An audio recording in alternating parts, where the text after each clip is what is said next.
No vídeo de hoje a gente vai viajar para Paris, uma das cidades mais encantadoras do mundo. A gente vai conhecer os principais pontos turísticos, mergulhar na história dessa cidade e, claro, degustar a culinária francesa, que é uma maravilha, e com dicas de como não gastar muito. Então, prepara suas malas e vem comigo! E já começamos a nossa viagem provando culinária francesa, porque a gente chegou e tava morto de fome. Então nós fomos conhecer o Bouillon Chartier. Lá a gente pôde provar pratos bem típicos franceses, como o escargot e os profiteroles, e foi uma delícia. Galera, e a nossa primeira dica para quem quer comer bem e pagando menos aqui em Paris é procurar por restaurantes do estilo Bouillon, principalmente o Bouillon Chartier, que foi o restaurante que eu e o Léo acabamos de ir. Lá a gente comeu entrada, prato principal, sobremesa, tomamos uma garrafa de vinho, mais um cafezinho no final e tudo isso deu apenas 48 euros. Esses restaurantes Bouillon, eles servem pratos típicos da culinária francesa, então já se preparem que são, pratos típicos aqui da França, mas a comida tava uma delícia mesmo, e o valor muito mais acessível se a gente comparar com outros restaurantes aqui de Paris. E ontem mesmo a gente estava em Amsterdã e nos pratos principais a gente gastou 19 euros para cada um. Então não tem comparação do quão mais barato isso aqui é. Sim, quando a gente tava lá na Holanda, a gente foi num restaurante italiano e a gente comeu só prato principal e uma taça de vinho cada um e deu 50 euros a conta. Agora deu 48 euros, dividido pelos dois, e a gente comeu tudo isso daí. Então, fica a dica porque vale a pena.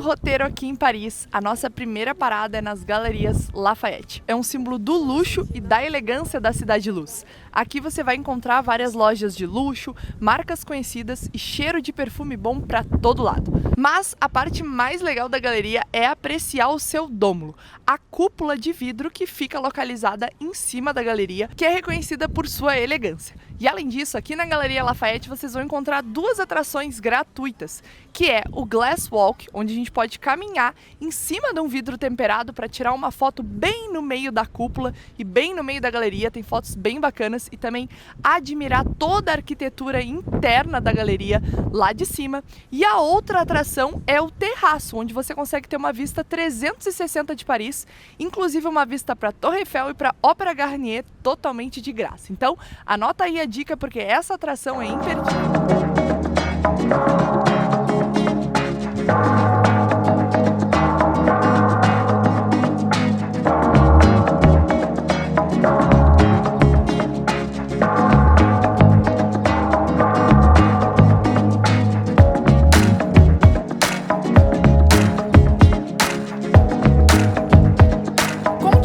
Nosso roteiro aqui em Paris, a gente seguiu pela Rua da Galeria Lafayette e viemos parar aqui em frente à Église de la Madeleine, ou a Igreja da Santa Madalena. Essa igreja fica no meio de Paris e ela parece um templo romano clássico. A arquitetura dela é fenomenal e chama atenção quadras antes da gente chegar aqui na igreja. Durante a construção dessa igreja, ela sofreu uma série de controvérsias do propósito final dela. Inclusive, durante o reinado de Napoleão, ele queria que esse lugar fosse utilizado como um templo para celebrar as vitórias do exército francês. Mas no final, depois que o reinado de Napoleão acabou, a Igreja Católica tomou conta da construção e oficializou como uma igreja católica, tornando-a Église de Madeleine. Hoje a igreja ela é usada para cerimônias e missas da própria Igreja Católica e também é palco de concertos e óperas.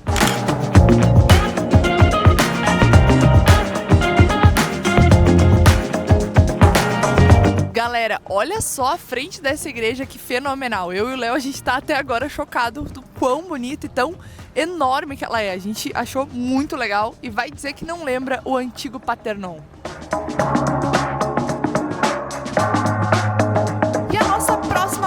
aqui na Place de la Concorde, ou a Praça da Concórdia. Essa é a maior praça aqui de Paris, contendo no total 8 hectares. Além disso, ela é um dos locais mais icônicos e históricos da cidade, porque foi palco de vários eventos históricos, como por exemplo a guilhotina na época da Revolução Francesa, onde o rei Luís, Maria Antonieta e vários outros nobres da época foram decapitados pelos revolucionários. Aqui na praça também a gente encontra o obelisco de Luxor, que está aqui atrás de mim, que foi um presente do Egito para a França no século XIX, e o obelisco é decorado por hieróglifos que contam a história do reinado do faraó Ramsés II. E aqui na Place de la Concorde também, durante a noite, a gente consegue ter uma vista muito linda para a Torre Eiffel, que fica lá no fundo, brilhando e completando esse cenário lindo.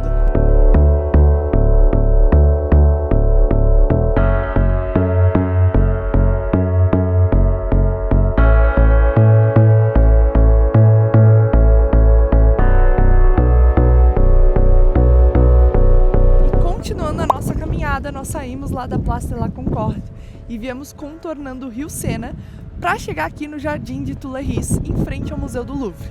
A gente não veio visitar o Museu do Louvre porque já está no final da tarde, né? Mas a gente queria ver como é que era a região de noite. E tem muitas pessoas mesmo fazendo exercício físico, correndo, andando de bicicleta ou só passeando. Então um astral bem legal aqui. Um passeio bem bacana de fazer de noite, porque não tá tão frio também, apesar da minha luva. Aqui tá 10 graus, então tá bem tranquilo de estar na rua. Tô só com essa jaqueta e com a luva porque eu sinto frio nos dedos. Mas tá um passeio muito legal mesmo, muito bacana de conhecer essa região aqui de noite. E a gente tá indo a pé pro próximo restaurante que a gente vai jantar, que fica aqui nessa região também, que é o Bouillon Commun. A gente vai ver se é legal e se é assim que pronuncia mesmo. Eu não sei se é assim a pronúncia, mas eu já vou deixar aqui na tela as imagens lá do restaurante também, os preços e o endereço caso vocês queiram visitar.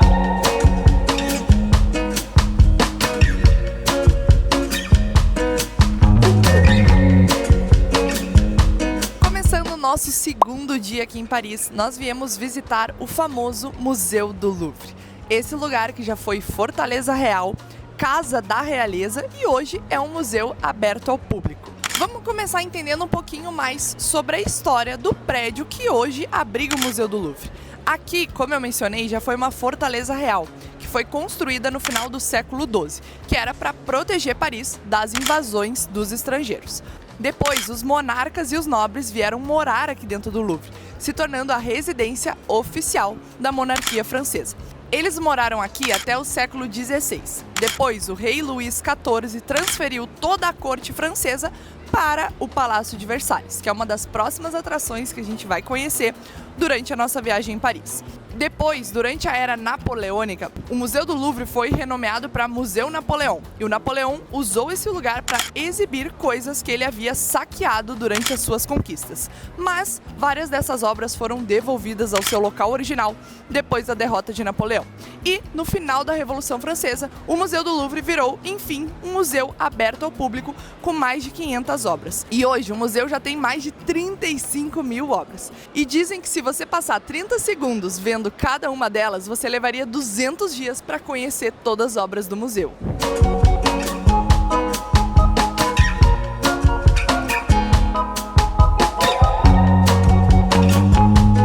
E hoje o Louvre abriga obras super famosas. Uma que eu tenho certeza que vocês conhecem é a Mona Lisa. Mas além da Mona Lisa, a gente encontra aqui no Louvre também a obra da Liberdade Guiando o Povo e a Vênus de Milo, além de outras várias obras de arte e históricas que são bem populares, então eu vou mostrando tudo para vocês. Aqui a gente está olhando algumas esculturas gregas e se vocês perceberem, elas estão sem cabeça. Para quem visitou o Museu Britânico lá em Londres, vai ter visto a mesma coisa nas esculturas gregas, romanas e tal. Por que isso acontece, né? Porque esses povos, eles sofreram muitas invasões. E quando outro povo invadia as cidades, o que eles faziam, né? O imperador decretava que a cabeça das esculturas fosse cortada a fim de representar que aquela cultura que aquele povo tinha está morrendo, né? E que eles tinham que se adaptar à nova cultura, do novo povo que havia dominado eles. Então era uma forma de desmoralizar a cultura ou a religião daquele povo, né, para que eles adotassem os novos deuses ou adorassem, né, os novos imperadores e os novos reis e não ficassem cultuando seus imperadores ou deuses antigos.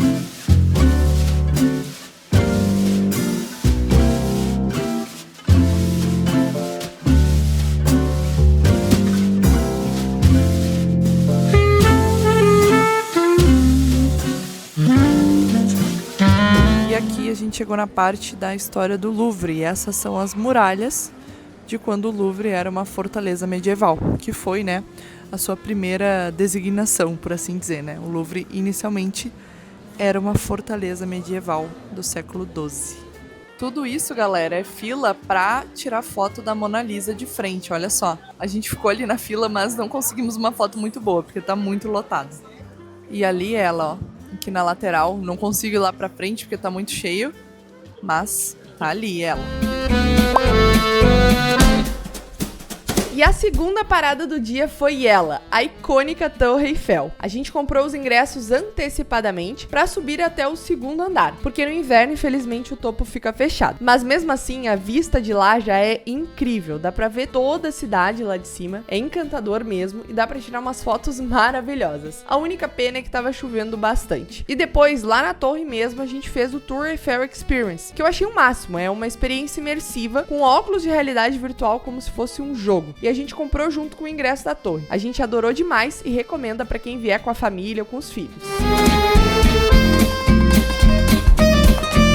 E para finalizar o dia, fomos conhecer mais um restaurante. E dessa vez foi o Le Procop. Tava uma delícia, só que o preço é um pouquinho mais salgado. Terceiro dia aqui em Paris e hoje nós viemos cedinho conhecer o Château de Versailles, ou o Palácio de Versalhes, que inicialmente era um centro de caça do Luís VIII e depois se tornou a residência da monarquia francesa por muitos anos e hoje é símbolo de elegância e luxo. Para chegar até aqui, a gente utilizou o transporte público de Paris e para isso a gente pegou a linha RER-C, que tinha direção final aqui no Château de Versailles. A gente parou na última parada e tivemos uma caminhada só de uns 10 minutinhos para chegar em frente ao palácio. E assim que você vai se aproximando ao palácio, já vai chamando muito a atenção as grades que estão em bronze e em ouro aqui na frente, que são muito lindas e já demonstram a suntuosidade desse lugar. Ó, gente, a gente foi procurar se era tudo de ouro ou só de bronze e a gente viu aqui que é ferro forjado com folhas de ouro. Então, tudo isso aqui, ó, essas grades e esses detalhes que ficam na entrada do palácio, são folhados a ouro mesmo. E, nossa, é muito lindo. Tipo, fica brilhando assim, de longe tu já consegue ver.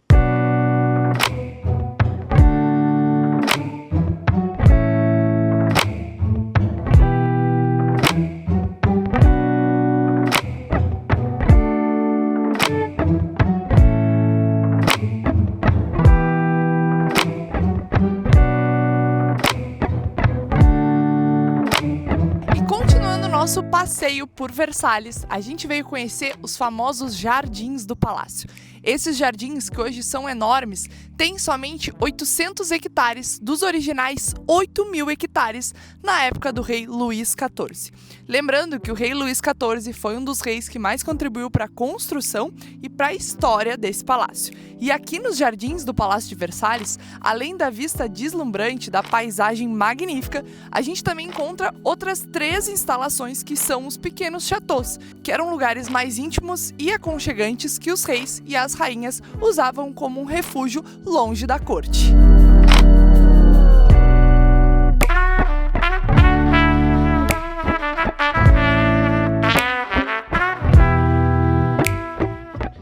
A primeira parada é o Grand Trianon. O Grand Trianon foi o primeiro pequeno castelo construído aqui dentro das instalações do Palácio de Versalhes e, obviamente, né, a parte aqui dele é bem menor do que as instalações lá do palácio original, né, do Palácio de Versalhes, mas esse era o objetivo, né, era ser um lugar mais privado.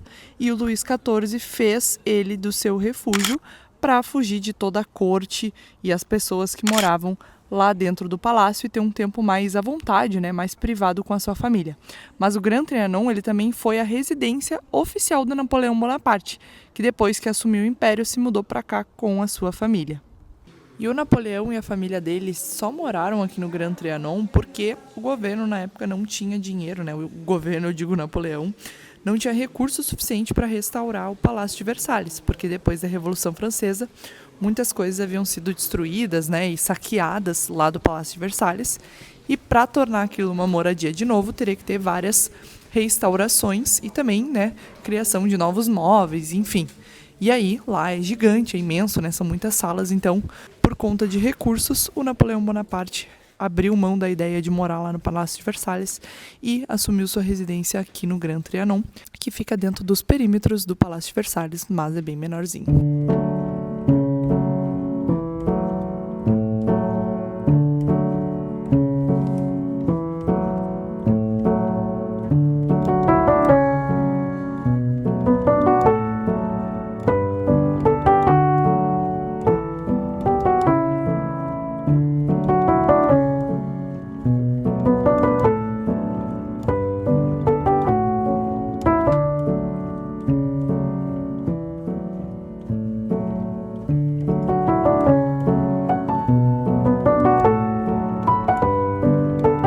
Agora nós estamos entrando no Petit Trianon. O Petit Trianon ele foi construído durante o reinado do Luís XV, que foi o rei que assumiu logo depois do Luís XIV.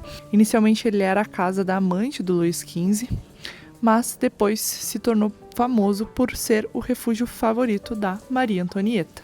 O Petit Trianon ele tem uma arquitetura bem mais simples, com linhas mais retas e essa arquitetura mais quadrada, que era para remeter justamente a uma vida mais simples, mais íntima mesmo. E depois que a Maria Antonieta reformou aqui o Petit Trianon para tornar, o seu refúgio principal, ela criou aposentos bem aconchegantes e com bem menos luxo se comparado aos aposentos lá do próprio Palácio de Versalhes, com a ideia de fugir de toda aquela formalidade e luxo que era imposto na vida na corte. E saindo daqui, a gente já foi correndo pro hotel se arrumar pro nosso próximo passeio, que era um cruzeiro com jantar no Rio Sena. E sério, que experiência fenomenal. O menu completo já estava incluso e também tinha 2 garrafas de vinho, que acabou sendo até demais para nós dois. Mas estava tudo fantástico, a comida, a atmosfera, o ambiente estava maravilhoso. A música clássica tocando no fundo, com o pessoal ali tocando ao vivo, a Torre Eiffel passando no fundo, os pontos turísticos, a gente navegando pelo Rio Sena. Foi tudo mágico. A gente amou essa experiência, eu recomendo demais, principalmente para quem for em casal, fazer isso, porque vocês realmente vão se sentir na cidade do amor e dentro de um filme de romance. Foi muito bom mesmo. A gente fez o passeio com a empresa Bateau Parisiense, eu vou deixar o link aqui na descrição. Mas eu sei que tem outras empresas que fazem esse passeio também, e você pode comprar com diferentes tickets. A gente pegou um ticket mediano, certo? O valor deu ali em torno de 139 euros, mas tem algumas opções um pouquinho mais baratas, que incluem menos coisas, e outras opções mais caras, com uma vista mais bacana, mas vai estar tudo aqui na descrição para vocês e façam esse passeio. Começando o nosso 4º e último dia aqui em Paris, a gente acabou saindo um pouquinho mais tarde do que o planejado hoje, porque ontem, né, a gente ficou até às 11 e pouco lá no Bateau Parisiense, que inclusive estava fenomenal. Tanto a janta, as comidas, a experiência é incrível. Fica a minha recomendação, deixei os takes aí para vocês assistirem o valor também. Apesar do valor ser um pouquinho mais alto, vale muito a pena, uma experiência única, a gente amou. Só que aí ontem a gente chegou no hotel mais tarde, porque a gente ficou lá apreciando, né, a Torre Eiffel de noite, que estava linda. E fomos chegar no hotel, era 00:30, quase 1h da manhã. Então hoje a gente acabou saindo um pouco mais tarde, são 11 horas da manhã agora. E a gente veio, né, para conhecer nada mais, nada menos do que a Avenida Champs-Élysées, que é a avenida aqui mais famosa de Paris, por conta das suas lojas de luxo, a sua beleza e o Arco do Triunfo, que fica logo no final ou no começo da avenida, dependendo da percepção.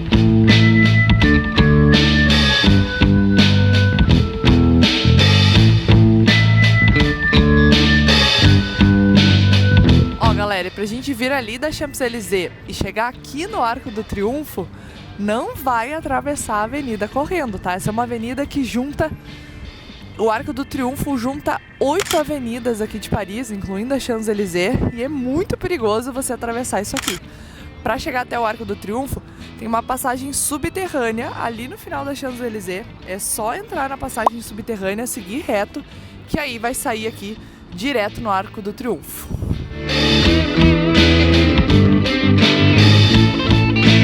Ó, estamos subindo lá em cima do Arco do Triunfo. Mas, para chegar até lá, tem essa subidinha aqui nas escadas em caracol, que é tenebrosa, hein? Bem estreitinho e um monte de degraus.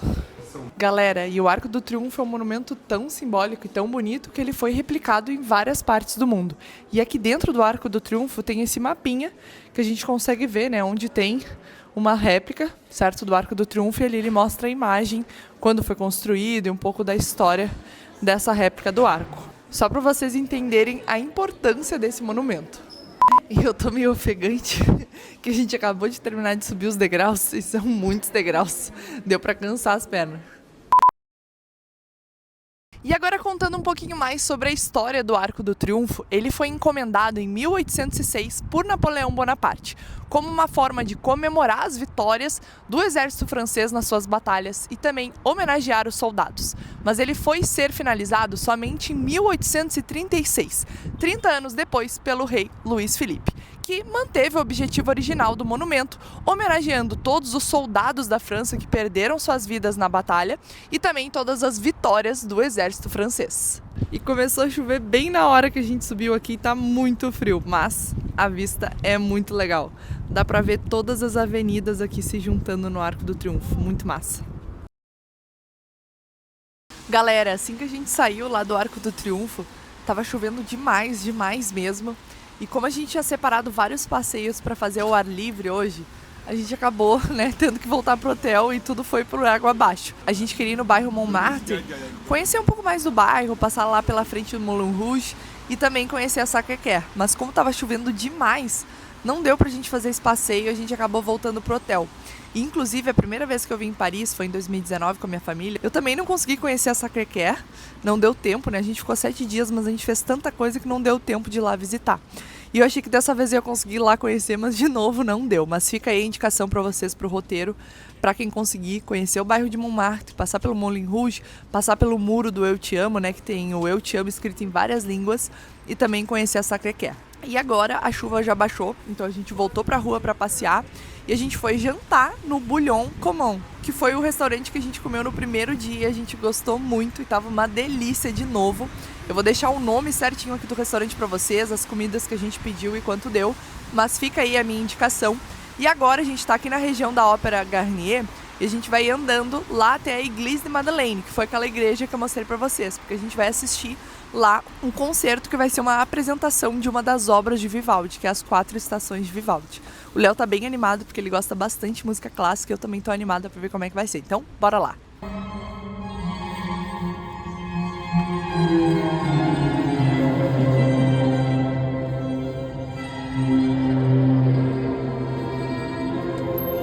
Galera, nosso 5º dia aqui em Paris, o nosso voo é hoje de volta para o Brasil.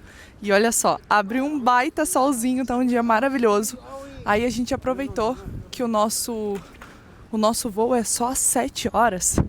E a gente pediu para fazer um check-out tardio no hotel para aproveitar bastante o dia e passear. Então, agora estamos aqui em Montmartre, conhecendo as ruas do bairro e estamos indo em direção a Sacré-Cœur.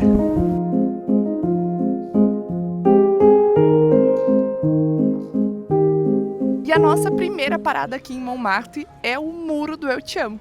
Esse muro ele é uma obra de arte ao ar livre que foi feita por um artista francês nos anos 2000 e tem a frase Eu Te Amo escrita em mais de 250 idiomas diferentes, o que é muito bom para Paris, né, que é considerada a cidade do amor. E essa obra ela representa o amor universal. Chegamos na Sacré-Cœur e parece que todo mundo teve a mesma ideia que a gente. Galera, tá um formigueiro isso daqui, tá muito, muito cheio, muito mesmo. Não para de chegar pessoas, mas é porque o dia tá lindo também e a vista daqui de cima é fenomenal. A Sacré-Cœur é uma das igrejas mais icônicas de Paris e ela fica localizada no topo da colina do bairro de Montmartre. Então, para chegar até aqui, vocês vão ter que subir algumas escadinhas, mas vale muito a pena porque a vista aqui de cima é maravilhosa. E essa igreja ela é tão famosa por causa da sua arquitetura e da cúpula branca que ela tem, que pode ser vista ao longo de toda a cidade de Paris. Agora eu tô atrás da igreja, então não tá dando para ver muita coisa, mas eu vou mostrar uns takes para vocês verem como ela é linda. E a Sacré-Cœur teve a sua construção iniciada em 1870, depois da Guerra Franco-Prussiana. Mas ela foi ser finalizada e inaugurada somente depois da Primeira Guerra Mundial. E se aproximando do final da tarde, nós já fomos para Gare du Nord pegar nosso trem em direção ao nosso próximo destino. A gente amou todos os dias aqui em Paris, essa cidade é realmente apaixonante. Mas agora é hora de arrumar as malas e partiu Londres.